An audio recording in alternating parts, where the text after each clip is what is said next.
Restoring your Shopify store involves recovering three key elements: your store's theme, which is its design, your crucial data, including products and orders, and your domain, which is your website address.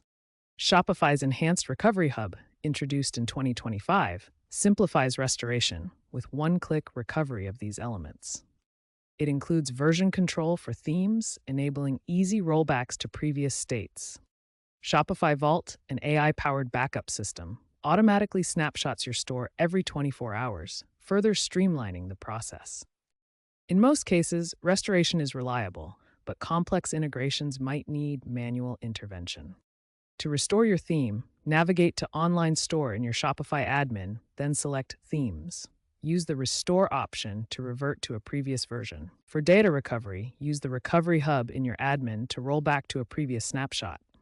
Alternatively, manually export and import data through Settings Content. Domain recovery is streamlined through Shopify's Domain Manager. If your domain expires or is compromised, initiate recovery directly from Shopify. The key to successful recovery is prevention. Enable automated backups, regularly audit your store, and leverage integrations with AWS and Google Cloud for scalable backups.